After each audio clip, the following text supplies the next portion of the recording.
io faccio delle lezioni di solito all'università, so con chi ho a che fare, mi viene più facile, si sono iscritti apposta a quello scopo, e qui mi trovo in una situazione diversa, il pubblico è talmente trasversale e la mia presenza qua è talmente fortuita, perché mi è capitato, per colpa dei miei amici di Rizzoli, di fare un libro recentemente, perché tutti vogliono sempre che si facciano dei libri, gli editori vogliono una cosa sola, si facciano dei libri, e ci riescono, fanno anche le fiere poi per venderli, e loro hanno avuto la geniale idea di farmelo anche vendere, quindi questo libro, avendo avuto un certo successo, ha generato un'attenzione alla quale non ero psicologicamente preparato, e soprattutto mi ha posto in una dimensione che mi era del tutto innaturale. Alcuni sono convinti che io sappia scrivere. Non è vero. Ho avuto la chiarezza, ho raggiunto la chiarezza su questo argomento leggendo recentemente un simpaticissimo articolo su Repubblica, sarà stato un mese fa, che analizzava l'analfabetismo degli studenti dei licei di oggi. E in questa indagine abbastanza articolata, un po' devo dire paludata, un po' perbenista, un po' quasi gentiliana, che recuperava questa idea di sempre che gli italiani si devono in fondo definire in 3 categorie: quelli del classico, quelli dello scientifico e i ragionieri, dove quelli del classico si specializzano nel congiuntivo, quelli dello scientifico in una traccia imitativa della matematica ma non affrontata seriamente, così in grandi linee, e i ragionieri salvano il paese. Questo è un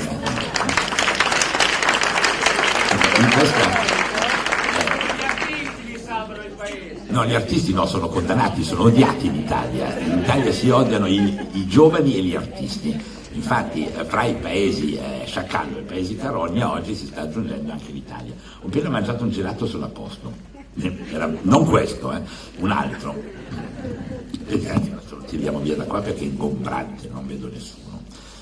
Quindi ho letto questo articolo che aveva questa impostazione etica di base, e il quale diceva, in fondo, quando si legge il testo di un tema di maturità, spesso si ha l'impressione che chi lo ha scritto non ha mai studiato l'italiano e che le parole che usa provengono da un mondo lontano come se fossero tradotte.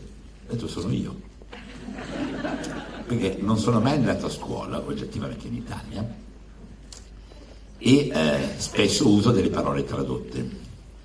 Anzi, faccio tuttora una fatica enorme, devo dire la verità, a distinguere, perché mi prendono sempre in giro i ragazzi che lavorano con me quando facciamo le riprese, faccio una grande fatica a dire cappelli invece che di capelli, perché poi sono di Roma e dico, si dice capelli, no? Io sono un lombardo per dire i capelli, fa una gran fatica. Io riesco a distinguere l'uno dall'altro solo se le ritraduco in lombardo, dove la differenza fra capelli e cavei è chiarissima. Mentre su questa doppia, che per qualsiasi francese è un tema inaffrontabile, la doppia italiana, non mi viene molto naturale. Ho detto, vedi che anch'io parto di solito dalle lingue tradotte, non parto dalla lingua ufficiale. E poi è anche vero che oggettivamente io ho fatto solo mezz'ora di lezioni di italiano tutta la mia vita, perché prima di iscrivermi, tra l'altro all'università meno adatta per chi si volesse occupare poi di fatti letterari, che era Bocconi, io sono un bocconiano, cioè succede di tutto nella vita, prima di iscrivermi andai da una professoressa di italiano a porre una domanda che per me era esistenziale, nel senso che praticavo un po' di italiano, venivo qua in vacanza ed avevo passato anche 2 miei ultimi anni di studi prima del baccalaureato in Italia, perché avevo avuto la fortuna, essendo stato buttato fuori dall'ennesimo collegio francese, di aver trovato una scuola legata alla comunità europea in Italia dove ho potuto laurearmi, diplomarmi, se no rimanevo totalmente analfabeta. Andai da questa brava signora e gli dico, quando è che si dice lo e quando è che si dice il? Che per un francofono o per un tedesco è incomprensibile, cioè dice, ma che cosa è sta cosa strana che si cambia in base alla vocale successiva o alla GN, no? E quella fu l'unica lezione che feci di italiano, poi mai più affrontai il tema primo esame di diritto, me lo ricordo ancora, fu terribile, diritto privato, che questo professore poi con il quale diventai grande amico successivamente, che mi guardò e mi fece: ma come pretende lei di fare un esame di diritto se non controlla decorosamente neanche la lingua italiana? E va bene 23. Non era l'università di oggi, era feroce, era quella del 66-67. Questa è la mia introduzione all'italiano. Poi non ho mai usato la lingua italiana con facilità, ho sempre avuto un grosso complesso del dire: ma come faccio a fare degli sbagli? E devo dire che in realtà la mia scoperta della lingua passò attraverso fasi successive, che sono le fasi della retorica, perché l'insegnamento della retorica o l'autoinsegnamento della retorica sono cose fondamentali. Ogni meccanismo, ogni modo di espressione, ogni media, quelle robe che chiamano, quelli intelligenti informatici chiamano media, ogni media, io preferisco chiamarlo media, comunque, ha una sua propria retorica, cioè si usa una lingua nel parlare, si usa una lingua nell'insultarsi, si usa una lingua quando si parla con Umberto Bossi, che è molto vicino a quella dell'Osteria, si usa una lingua diversa se si parla con Giorgio Napolitano, che è molto più seria, molto più compita, si usa una lingua se si scrive un libro, se si fa una trasmissione televisiva, si usa una lingua diversa ancora in una lezione universitaria e una diversa ancora con voi. Le lingue sono tantissime, sono tante retoriche che uno impara l'una dopo l'altra. La scoperta della retorica è un momento fondamentale nella vita di un uomo e non per niente faceva parte del grande insegnamento medievale. Noi l'abbiamo stupidamente abbandonata la passione per la retorica, dovremmo avere il coraggio di riscoprirla. Io ebbi la fortuna di una grande formazione nella retorica dovendo affrontare il Consiglio Comunale di Milano, nel quale avevo 60 persone, di cui 3 erano amici miei e tutti gli altri erano contrari, per cui qualsiasi cosa io dicessi se ne andavano. Andavano alla buvette, chi andava direttamente in bagno, chi andava a telefonare. E finché non fece la scoperta formidabile che esiste uno strumento che è la retorica, cioè trovare le parole al di là dei congiuntivi longhiani sufficientemente incisive per far sì che la persona rimanesse lì ad ascoltarmi. La scoperta fu una sorta di rivelazione, mi ricordo ancora, anche l'argomento sul quale si fondava, che raccontato oggi potrebbe sembrare assurdo. In quegli anni a Milano si dibatteva molto sul fatto se si dovesse o meno finire i lavori non iniziati del piccolo teatro, nel senso che c'era un grande buco da qualche parte in città dove in un giorno avrebbe potuto sorgere il piccolo teatro. Il progetto era di Marco Zannuso, mio amico storico, e il teatro era destinato a Strehler, nemico pubblico numero 1 della città, nel senso che stava antipatico alla destra, stava antipatico ai comunisti perché c'era litigato, stava antipatico ai socialisti perché aveva mandato il Craxi al diavolo, non lo voleva nessuno, se non gli affezionati del piccolo teatro, tutti gli altri lo odiavano. La stessa cosa avveniva per i Marco Zannuso, che era considerato correo di Giorgio Strehler, non solo, per quanto correo litigava anche con Giorgio Strehler, quindi era una situazione alla radice totalmente ingovernabile. Però per dei motivi personali, proprio perché io ero molto affezionato a Marco Zannuso, al quale devo molto anche come introduzione al mondo dell'architettura, e dall'altro perché per un colpo di fulmine divenni amico di Strehler, e Strehler fu il mio primo grande insegnante di retorica, perché lui per la prima volta faceva delle conferenze stampa che duravano 4 ore e mezzo e nessuno osava uscire dalla sala e non diceva praticamente niente, ma lo diceva in un modo talmente straordinario e con una tale capacità di tenere calda l'attenzione che era un insegnante fantastico. Ma il primo grande insegnamento me lo diede nel tentativo, quando tentammo allora di cambiare il consiglio di amministrazione del piccolo teatro, che era, come le vecchie tradizioni della Prima Repubblica, composto solo da 26 membri, praticamente un'assemblea. E si pensava che ridurlo magari a 7-8 membri sarebbe stato leggermente più efficace. Il dibattito era molto teso, perché ognuno dei 26 membri tutto voleva nella vita fuorché perdere quel posto onorevole. era poco remunerato, non dava nessun brio, nessuno sapeva neanche chi erano i membri del Consiglio, però chi c'era ci teneva molto. Prima riunione di cui io assumevo per incarico pubblico la presidenza, Strehler veniva ascoltato e il Consiglio si esprimeva. Grande tavolo della Sala Giunta di Milano, lì in Palazzo Marino, cosa aulica, un po' trombona, un po' kitsch come sono quelle cose. Si riuniscono tutti, Strehler non arriva. Cominciano a serpeggiare i primi brontolini, Strehler non arriva. Alcuni aprono la Gazzetta dello Sport, che è il massimo insulto per un incontro di un consiglio di amministrazione del piccolo teatro. Strehler non arriva. Finalmente entra, non saluta assolutamente nessuno, si siede e inizia un discorso lunghissimo, straordinario e geniale sul futuro dell'Europa, dicendo: noi stiamo pensando, voi state pensando, loro stanno pensando ad un'Europa che sia economica. Questa Europa è condannata a morire. Era mica male, lo diceva 20 anni fa, non c'era manco l'euro ancora. Dice: o formeremo un'Europa delle culture o l'Europa non esisterà mai, e l'Europa delle culture si baserà anche sulla forza dei nostri teatri. Commossi, lacrime, Gazzetta dello Sport ripiegata e nascosta, silenzio assoluto intorno ai 26 del tavolo, e lì inizia la storia del piccolo teatro dagli anni della Resistenza, contando anche delle palle a mio parere, però molto commoventi. Inizia con la storia che dall'inizio, dalla fine della prima e della seconda guerra mondiale, i primi interventi, la sua amicizia con Grassi, il momento epico, le grandi attrici che allora erano giovani, erano anche più carini da giovani, tutti sempre più coinvolti, e dice: perché tutto ciò ci portò ad un grande sogno.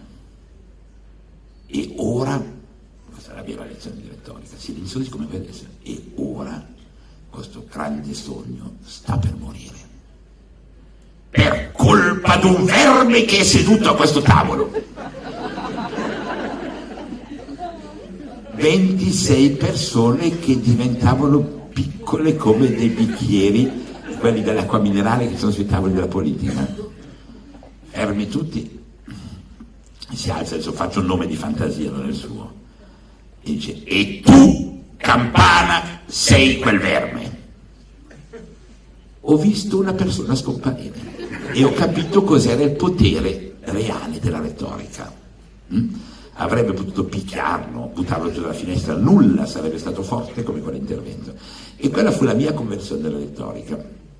Un mese e mezzo dopo, perché ci vuole un certo coraggio per compiere un gesto del genere, provate a farlo a caso al bar, non viene immediatamente. Cioè, anzi, soprattutto va evitato che vi scappi da ridere mentre lo state facendo. L'effetto crolla totalmente. Cioè, ci vuole un autoconvincimento che il teatro insegna attraverso 1000 scuole diverse, ci vuole un autoconvincimento fortissimo che vi porta alla recita fino all'ultimo dettaglio. Ebbene, passa un mese e mezzo, c'era un unico rappresentante allora dell'MSI ancora, un triste, proprio, talvolta i fascisti sono tristi, era proprio un triste fascista, che poi divenne per ben 15 anni vice sindaco di Milano e portò Milano ad avere le più belle buche d'Europa, che iniziò, parlando di buche, a fare un intervento terribile contro Marco Zanuso e il piccolo teatro. Io avevo così in sortina cominciato a tirare fuori i primi piani per far ripartire i lavori, dicevo: se questo qua inizia così io sono fregato, non si va da nessuna parte. Quelli che avevano partecipato agli enti pubblici, alla loro gestione di assembleare queste cose, delle SAP di solito. Bene, in quel momento noi non avevamo il diritto di parola, perché parlavano solo i consiglieri che chiedevano al Presidente del Consiglio l'intervento. Però noi avevamo un diritto che era quello di parlare per motivi personali, o amicizie, o offese, o cose del genere. Non fece un discorso talmente fetido contro questo povero Marco Zanuso che io chiesi la parola per motivi personali e mi venne il primo attacco di retorica, perché iniziai alla francese, una cosa che non si usa mai: signori consiglieri, questo non si fa mai in Italia. Però dissi con molta convinzione, cioè ci credevo addirittura anch'io mentre lo dicevo. Ci sono delle cose che sono di competenza di tutti in quest'Aula. Sono l'indirizzo politico della gestione comunale, il controllo della spesa pubblica.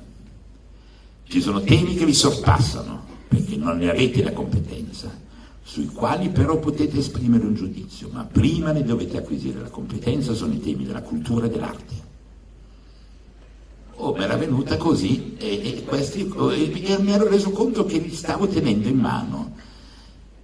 E allora mi venne proprio la pulsione, la visceralità assolutamente intollerabile della retorica e dissi: una città che non rispetta i suoi grandi vecchi non darà mai un futuro ai suoi giovani.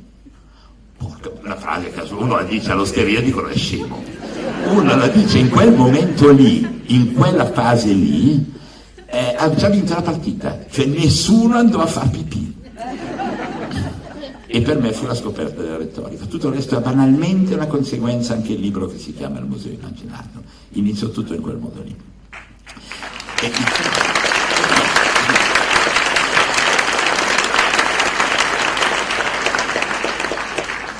E devo dire, tutto ciò avveniva con un handicap terribile, perché lo facevo in una lingua che non era la mia e di cui non conoscevo bene i controlli. E sopra una lingua, io sono attualmente, molto spesso mi capita di fare dei piccoli interventi pubblici contro Roberto Lunghi, perché siccome so che la critica d'arte italiana è piena di lunghiani, io così, essendo un po' così discolo, ho deciso che preferivo da sempre Cesare Brandi, perché Cesare Brandi scrive con l'accento toscano, perché Cesare Brandi è capace di passare da uno stile aulico a uno stile popolare, è capace di inserire idiotismi senesi che campano in mezzo alla sua frase esattamente come dei fiorellini, perché è capace di parlare d'arte come parlare di un viaggio in Giappone, perché è capace di capire l'arte antica come di capire Pino Pascali, fu il primo. Mentre il povero Longhi affrontò De Chirico sbagliando tutto, pensò che Picasso fosse un idiota e amava alcuni pittori domenicali che adesso ancora ritroviamo spesso presso il dentista quando sono in anticamera. Quindi sono letture diverse. Ero quindi intimamente brandiano, però avevo questo problema che la lingua non era la mia, cioè io vengo da una lingua lontanissima. Se pensate che la mia lingua di nascita è l'alsaziano, lo parlano ancora 20.000 persone, credo, in Europa, e suona in un modo totalmente incomprensibile. La nostra canzoncina popolare infantile, cosa lo dico per il mio amico Ausenda che non l'ho mai detto, è der Hans im Schnogaloch. Che parola può essere der Hans im Schnogaloch? È la canzone dei bambini alsaziani. Hans im Schnogaloch hat alles was will. Was hat das will nicht, was will das hat nicht. Non sembra neanche tedesco, cioè, mettetelo in relazione con mein Sohn, was birgst du so an dein Gesicht, la frase del bambino del Herrenkönig, mein Vater, ja siehst du den Herrenkönig nicht, è una roba, il tedesco è elegante e anche pauroso, l'alsaziano non esiste, cioè, recentemente sul Frankfurt Allgemeine, siccome c'è stato questo grande scontro sulla questione del chi denuncia chi porta i soldi in Svizzera, e allora il procuratore confederato svizzero ha dichiarato mandato d'arresto al responsabile dell'ufficio tasse del Nordrhein-Westfalen, dicendo: se viene qua lo mettiamo dentro, perché uno che ci ruba il segreto bancario è esattamente quello che farebbe un tedesco se un giapponese o un cinese gli rubasse il segreto della nuova Volkswagen. Per noi è un segreto industriale, si chiama industria finanziaria. Non vado a fondo sull'etica, però la questione aveva una sua logica. Questa logica fu ovviamente derisa da Frankfurt con una grande pagina, una fotografia di personaggi aztechi e sotto la parola magica Kuchenstelle. La parola Kuchenstelle è per i tedeschi il modo in cui gli svizzeri chiamano l'armadietto della cucina. Questo per spiegare la distanza fra una lingua e l'altra. Io sono partito da quella lingua lì, che è la mia lingua di formazione. Poi su quella lingua di formazione mi è successo che mi hanno mandato a scuola dai francesi, perché l'Alsazia in questo periodo è francese, speriamo che lo rimanga anche per un po'. lo è almeno dal 1945, io sono nato dopo il 45, poco dopo, ma sono nato dopo il 45, fui fabbricato dai francesi, i quali mi formarono in un'altra lingua ancora. Poi arrivai dagli italiani, che era un'altra lingua ancora, un pasticcio linguistico infinito. Molto spesso questo pasticcio linguistico porta ad una curiosa realtà fonetica, che è quella che si riscontra nell'ambito Nazioni Unite o UNESCO, ragazzi molto carini che parlano francese con l'accento tedesco, il tedesco con l'accento francese e l'italiano in un modo improbabile, e talvolta si mettono anche a fare letteratura, ma fanno letteratura in un modo altrettanto improbabile. Però se uno si applica può anche tenere queste lingue come lingue percorsi paralleli e contemporanei, e usandoli come percorsi contemporanei diventano uno strumento psicologico, perché portano a delle visioni diverse della cosa quotidiana. È ovvio che solo un francese può essere così trombone da dire orage, désespoir, vieillesse ennemie, o n'ai-je tant vécu que pour cette infamie.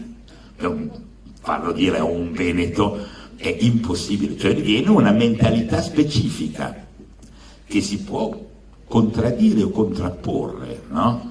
Con quella inglese di Shakespeare oppure con quella tedesca di Goethe, di Schiller.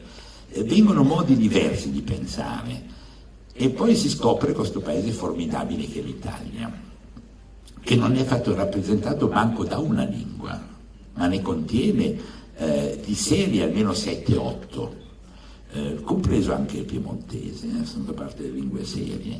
Ne contiene 7-8 e ognuna di queste lingue ha un suo gioco mentale, un suo immaginario specifico, un suo modo di impostare le cose completamente diverso dalle altre. Ebbene, questo gioco delle diversità linguistiche è quello che porta alle crisi di identità, alla capacità di mettere in dubbio e anche alla moltiplicazione dei punti di vista quando si analizza una cosa. È quella che mi ha portato a guardare la storia dell'arte non come un'evoluzione patologica da un pennello all'altro, di una sorta di AIDS del colore che va attraverso mutazioni diverse secondo le regioni d'Italia fino al vuoto attuale, ma mi ha portato a guardare tutto sempre dai punti di vista disarticolati più intelligenti che ci siano, a mio parere, che sono quelli del pettegolezzo. Io sono un pettegolo, quello della storia dell'arte. E non solo, mi riporta anche alla formazione di quelli che sono i nostri maestri etici. Cioè, nessuno di noi oggi può essere uomo moderno senza avere nel retrobottega del proprio cervello il mondo di Ferdinand de Saussure. Non ci sarebbe né semiologia, né la sua perversione italiana che si chiama semiotica, né semantica senza Ferdinand Saussure. E lui è bello perché si capisce da lui cosa vuol dire, cos'era quell'Europa lì di prima della prima guerra mondiale, quella che Hobsbawm racconta così bene. E lui era il nonno, aveva inventato l'alpinismo, il papà contava le formiche, faceva l'entomologo, un fratello aveva inventato l'esperanto, l'altro si occupava di letterature orientali, e lui si era messo a studiare quello che allora si cominciava a definire come scienze sociali, e le aveva studiate fra Parigi, Sorbona e Berlino. Tutta la sua formazione mentale comprendeva almeno 3 lingue, il francese, il tedesco e lo svizzero, che non c'entra né con l'uno con l'altro perché è una lingua autonoma totalmente, che è una lingua delle montagne. Ma anche il grande fondatore dell'idea moderna della storia, Marc Bloch, per alcuni di noi veramente l'eroe intellettuale, cioè l'uomo che era così capace, così convinto del proprio ruolo da farsi fucilare dai nazisti durante la seconda guerra mondiale, e che però crebbe, lui era nato a Lione, quindi dove normalmente doveva dedicarsi soprattutto alla ricca alimentazione di quella parte del mondo dove si mangia con passione. Invece si formò anche lui fra Parigi e Berlino, e anche lui ragionava sempre bilingue per poter affrontare i temi dell'analisi e della messa in dubbio delle cose. È solo mettendo in dubbio che si possono cambiare i dati, e la messa in dubbio viene automatica, viene dal fatto che uno guarda un francese convinto di essere francese, per esempio, tal punto che ha preso questa parola che è la Francia e l'ha trasformata in Francia. La Francia era la micronazione sulla quale il primo La prima monarchia capetigia pensava di regnare e da quella in allargare l'influenza su tutto l'esagono. Per un inglese uguale, la Francia e la France, per noi anche. Per i tedeschi ancora oggi è il regno dei Franchi, Frankreich, cioè è il posto dove c'è la monarchia dei Franchi e non hanno cambiato idea. Ancora adesso, quando Merkel parla, adesso voglio vedere come lo farà col povero Hollande, ma con Sarkozy gli veniva facile di pensare di parlare con il re dei Franchi. Adesso con Hollande le cose cambiano, ma se non guardate così non si può capire l'Europa, non si può capire per esempio questo fatto fondamentale che i tedeschi non esistono. Noi li chiamiamo tedeschi, i francesi li chiamano alemanni, gli svizzeri per insultarli li chiamano Sverischbuva, gli inglesi li chiamano germani e non li chiamano tedeschi come noi, si sbagliano perché chiamano tedeschi invece di olandesi, che sono Dutch, no? Allora, questi mondi non hanno una loro definizione immediata, hanno delle definizioni molto complicate, tal punto che poi i tedeschi a loro volta chiamano galli tutti gli altri, Welsh, cioè i tirolesi chiamano Welsh gli italiani, gli alsaziani chiamano Welsh i francesi, gli inglesi considerano Welsh quelli lì che non sono ancora diventati re, che hanno solo il principe di Galles, no? Ma sono tutti galli, e tutto è Welsh, a tal punto che la cosa che viene da lontano è Welsh. Per un tedesco il tacchino è che gli inglesi chiamano turkey, perché pensando che venga dalla Turchia, ma sanno benissimo che l'hanno comprato in America, e lo chiamano turkey, no? Lo chiamano, invece per i tedeschi il tacchino si chiama Welschhuhn, cioè la gallina gallese. È una confusione assoluta, mentre la viene in incontrare per esempio per il grano turco, perché noi lo chiamiamo turco, avendo sbagliato, fingendo che sia come il turkey, no? Invece sappiamo tutti che viene dall'America, e i tedeschi lo chiamano ancora una volta il grano gallese. Allora c'è il Welschkorn che va d'accordo col turkey, che va d'accordo con... e gli unici seri sono i contadini lombardi che lo chiamano Mergun, che è la contrazione della parola americanone, perché loro sanno che viene dall'America, chissà perché, cioè, sono le poche cose che sanno i lombardi, ma questa la sanno.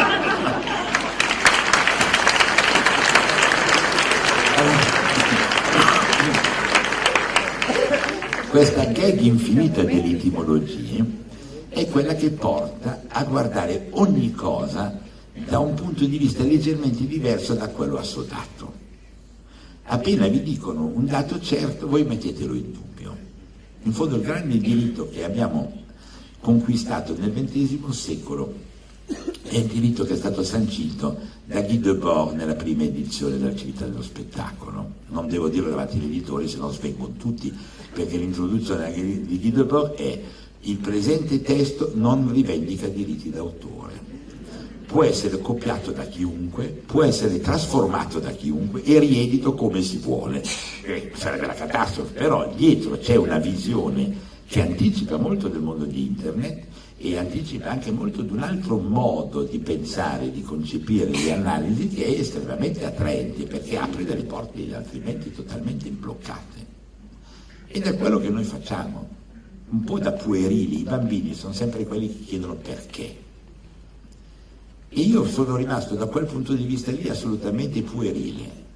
Cioè, quando un grande Solone che fa, non so, il professore di ginnastica in un liceo di Göteborg, e siccome fa il professore bene, ha conosciuto un mercante d'arte, gli affidano la Biennale di Venezia per esempio, no? E arriva a spiegarmi che il tale artista ignoto che replica per la 144esima volta Joseph Beuys, perché non sa chi è Joseph Beuys, è importante. Io ancora oggi dico perché, e non me lo sanno mai spiegare, mentre io riesco facilmente a spiegare perché non è. Allora, ho sempre pensato che l'arte fosse spiegabile.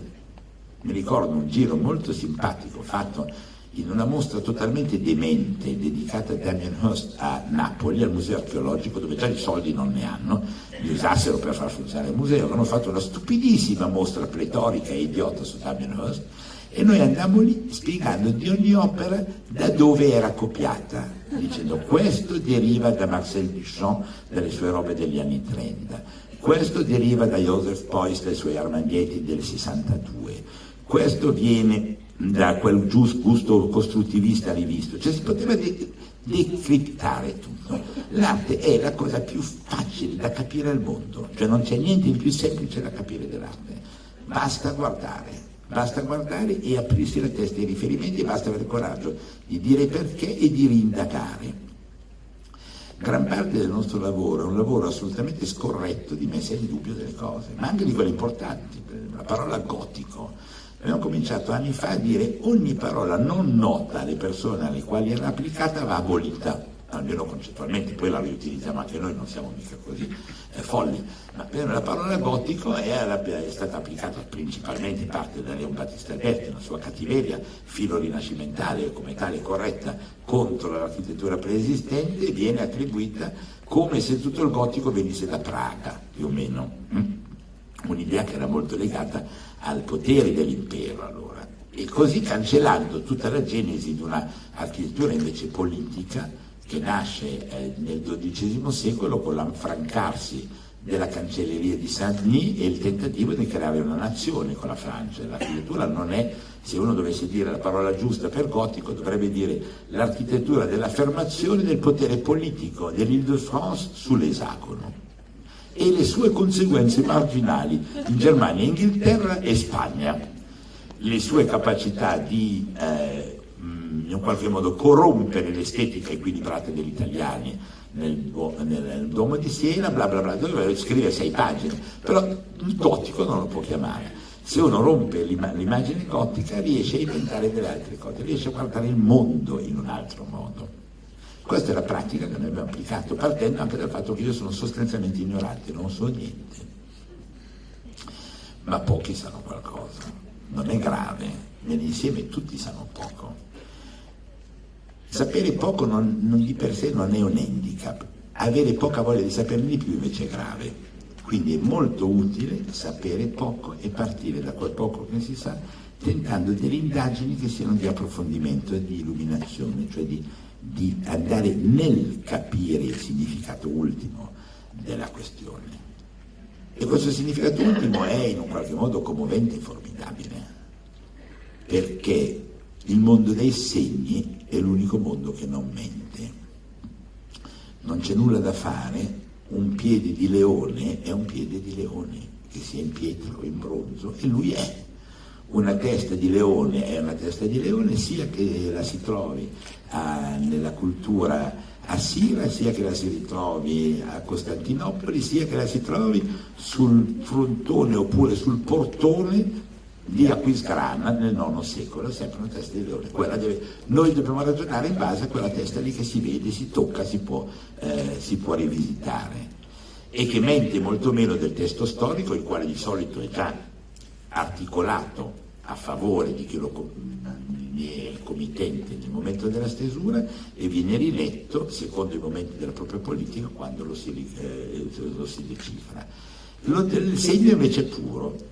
Quindi noi giochiamo con il segno, e l'indagine sul segno è quella che chiede però un incrocio costante di punti di vista, di letture, di idee, è quello che chiede vari linguaggi che si mescolano, di conoscere accanto a quello che è l'oggetto, la storia politica del momento, la storia letteraria del momento, la storia musicale dell'epoca, è entrare in un mondo formidabile di informazioni.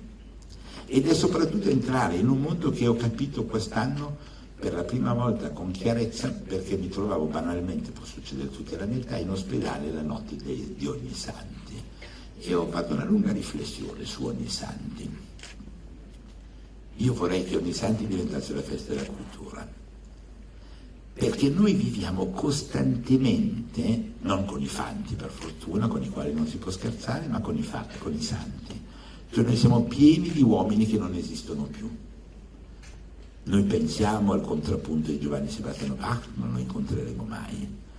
Noi ragioniamo e dibattiamo tuttora sulle questioni complesse che da Platone vanno attraverso Socrate e Aristotele fino a Plotino.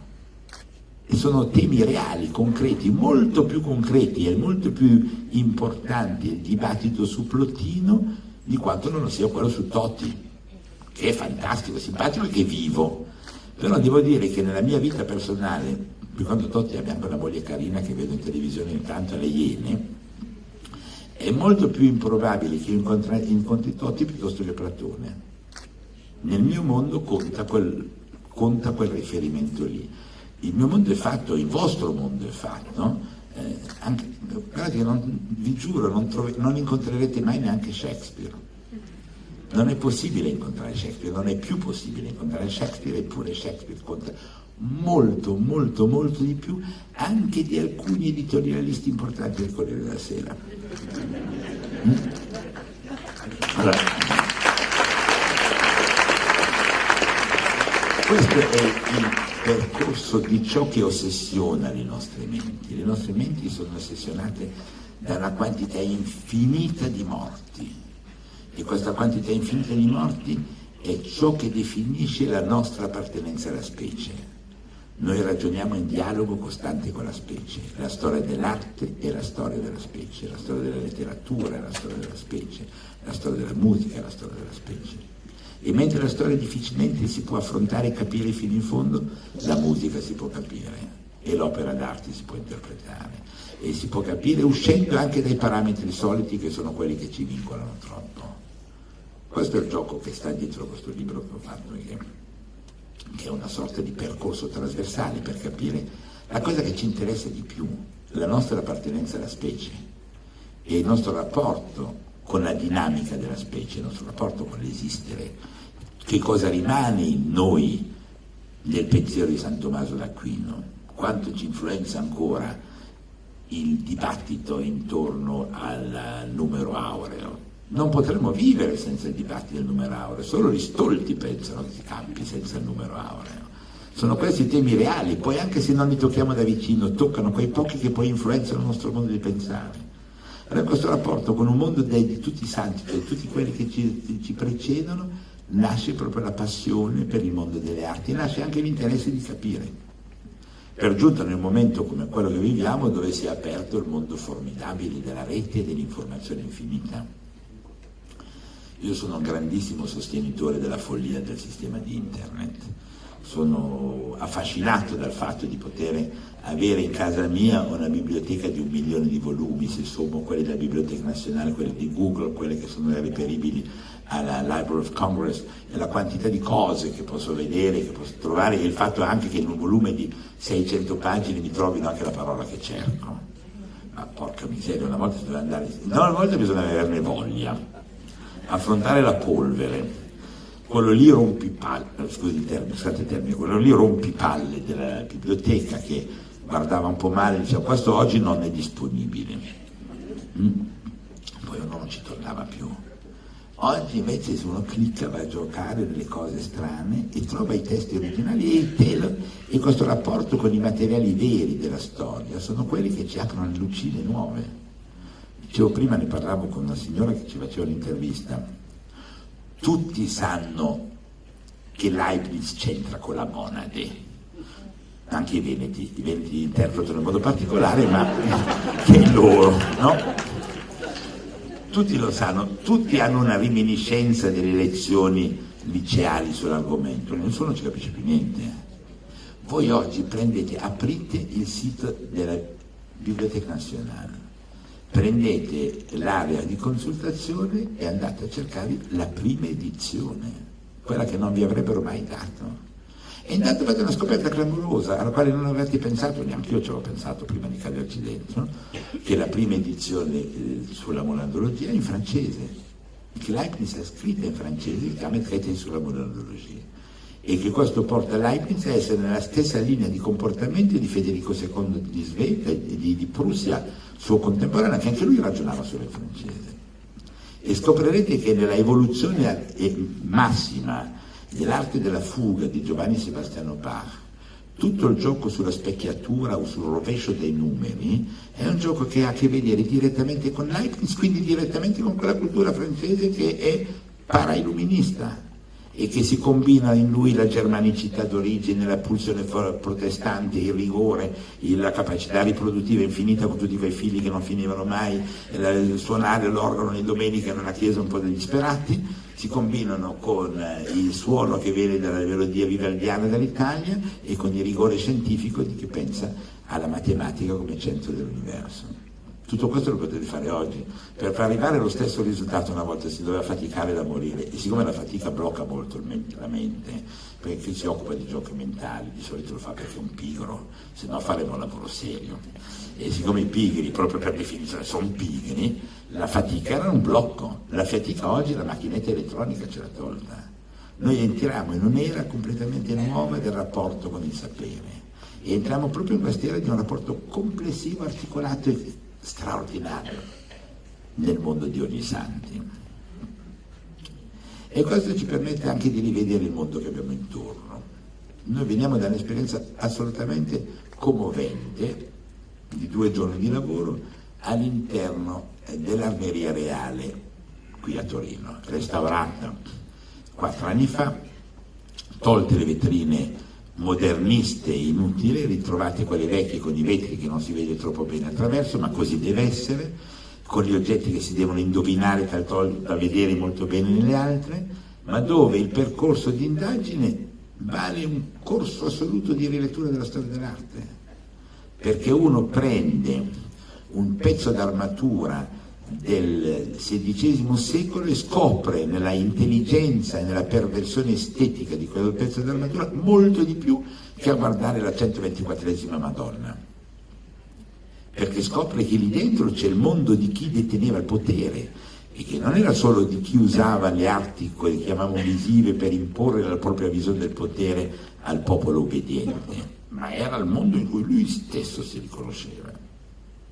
Scopre ci sono 2 archibugi tedeschi con spade corrispondenti che da soli valgono una visita agli Uffizi, perché sono già questi oggetti della fine del Cinquecento in una foggia mentale che è totalmente barocca, mentre il barocco non esisteva ancora.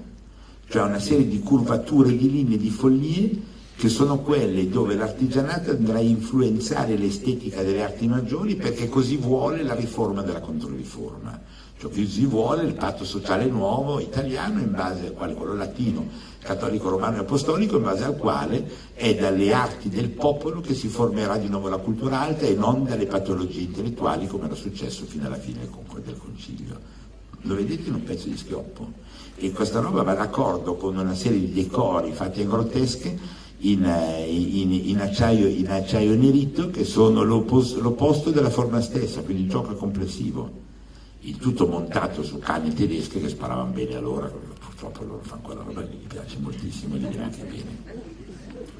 E accanto 3 vetrine più in là, senza essere indicato che c'è un rapporto diretto fra uno e l'altro, perché il museo deve essere misterico e deve richiedere il rito iniziatico, chi lo sa va 3 vetrine più in là e trova le 2 spade che corrispondono ai 2 archibugi.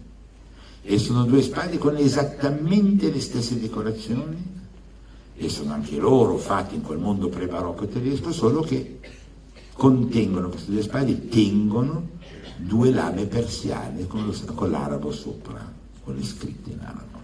Allora questo racconto ve lo fanno 3 oggetti all'interno del museo e vi raccontano molto molto di più dell'ultima pippa inutile su un quadro appena scoperto, perché si spera in questo modo di filarlo una sovrintendenza, e l'antiquario è già felice perché dice adesso forse questo si faccia una scheda un po' più grassa, chissà che si riesca a combinare prima della fine dell'anno perché va nel bilancio dell'anno prossimo. È l'esempio di come si vanno a vedere i musei. Questo modo di guardare i musei è il risultato della curiosità in un qualche modo incrociata. Ed è proprio questa della cosa che credo oggi sia la grande fortuna del mondo intellettuale e del mondo del sapere che abbiamo davanti a noi. Siamo all'inizio di un'era dell'incrocio infinito, siamo all'inizio del rovesciamento di una cornucopia ciclopica. Dobbiamo avere solo l'intelligenza di guardarlo e l'umiltà di affrontarlo.